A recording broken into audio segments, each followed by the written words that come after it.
আসসালামু আলাইকুম। আপনাদের সবাইকে শুভেচ্ছা জানাচ্ছি। আমি তানভীর হাসান। আগামী 12ই ফেব্রুয়ারি অনুষ্ঠিত হতে যাচ্ছে বাংলাদেশের 13তম জাতীয় সংসদ নির্বাচন। এই নির্বাচনে বিএনপি এবং জামায়াত জোটের বিরুদ্ধে প্রধান প্রতিদ্বন্দ্বিতা হচ্ছে।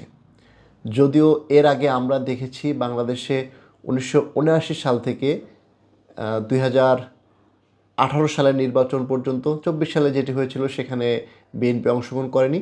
অর্থাৎ 18 সাল পর্যন্ত আমরা দেখেছি যে সাধারণত নির্বাচনে প্রতিদ্বন্দ্বিতা হতো আওয়ামী লীগ এবং বিএনপি জোটের মধ্যে। 91 আমরা দেখেছি যে আওয়ামী লীগ বিএনপির মধ্যে নির্বাচন হয়েছে, সেখানে বিএনপি ক্ষমতা এসেছে। 96 দেখেছি যেখানে আওয়ামী লীগ ক্ষমতা এসেছিল। 2001 সালেও এমনটি হয়েছিল এবং 2008 সালে সর্বশেষ যেটি গ্রহণযোগ্য নির্বাচন, যেটি সুষ্ঠু নির্বাচন বলে মনে করা হয়, সেই নির্বাচনে আওয়ামী লীগ এবং বিএনপি প্রতিদ্বন্দ্বিতা করেছিল। কিন্তু 2024 সালের 5ই আগস্ট ব্যাপক গণঅভ্যুত্থানে পতন হওয়ার পর আওয়ামী লীগ কার্যত বাংলাদেশ থেকে উধাও হয়ে গেছে। তাদের কার্যক্রম নিষিদ্ধ করা হয়েছে, নিষিদ্ধ করা হয়নি, তাদের কার্যক্রমের উপরে নিষেধাজ্ঞা দেওয়া হয়েছে, তাদের নিবন্ধন বাতিল করা হয়েছে। যে তাদের যে প্রতীক ছিল নৌকা, সেটিও নির্বাচন কমিশনের তালিকা থেকে সরিয়ে ফেলা হয়েছে। এই পরিস্থিতিতে তারা যে নির্বাচন হচ্ছে সেই নির্বাচনে অংশগ্রহণ করতে পারছে না। তবে নির্বাচনে অংশগ্রহণ করতে না পারলেও আওয়ামী লীগের যে একটি বৃহৎ সমর্থক গোষ্ঠী রয়েছে, ভোটার রয়েছে, সেটি 30 থেকে 35% মতো হবে।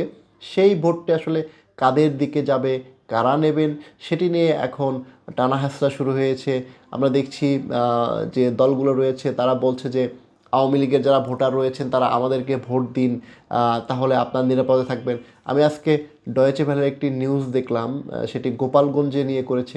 গোপালগঞ্জের একজন জামায়াত সমর্থক তিনি বলছেন যে আমি আগে আওয়ামী লীগ করতাম, এখন যেহেতু আওয়ামী লীগ নেই তাই জামায়াত করছি, এবং যখন আবার আওয়ামী লীগ ফিরে আসবে তখন আবার আওয়ামী লীগে তিনি ফিরে যাবেন।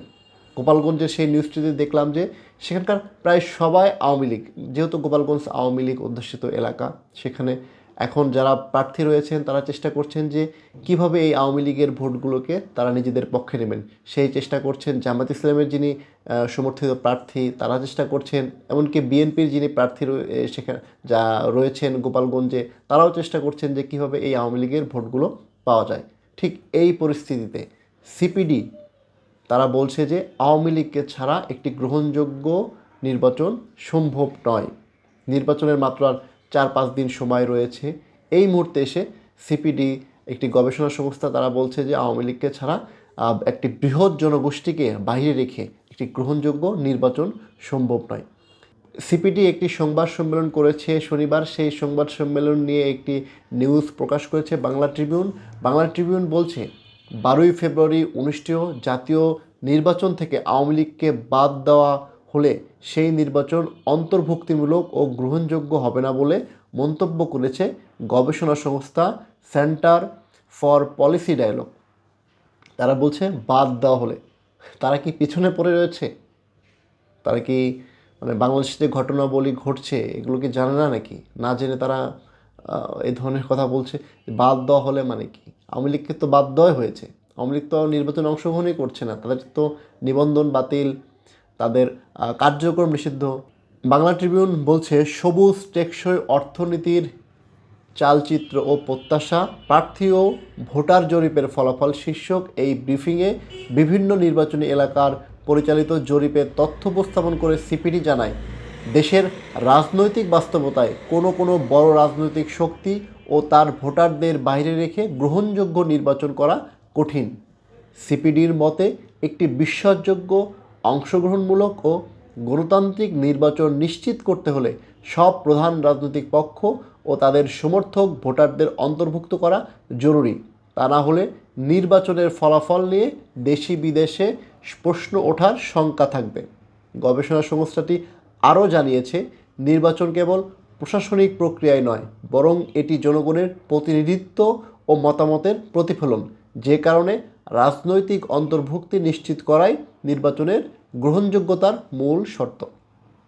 দর্শক, আমি যেটি বলছিলাম যে বাংলাদেশে আপনি যত বিতর্ক করেন, যাই করেন, আওয়ামী লীগের 30% থেকে তার ওপরে এবং নিচে একটি সমর্থক গোষ্ঠী রয়েছে যারা আওয়ামী লীগের বাইরে সাধারণত কাউকে ভোট দেন না। আপনি এই বৃহৎ জনগোষ্ঠীকে বাইরে রেখে একটি নির্বাচন আয়োজন করবেন আর সেটি আন্তর্জাতিকভাবে স্বীকৃত হবে, সেই নির্বাচন তো 2024 সালের নির্বাচনের মতো হবে। সেই নির্বাচন তো 2014 সালের 2018 সালের বিতর্কিত ভোটারহীন নির্বাচনের মতো হবে। আসলে সিপিডি যেটি বলছে যে একটি বৃহৎ জনগোষ্ঠীকে বাদ দিয়ে আসলে গ্রহণযোগ্য ও আন্তর্জাতিকভাবে স্বীকৃত নির্বাচন সম্ভব নয় বলে সিপিডি মনে করছে। প্রিয় দর্শক, আপনাদের কি মনে হয়, আওয়ামী লীগকে বাদ দিয়ে কি একটি গ্রহণযোগ্য নির্বাচন আয়োজন করা হচ্ছে?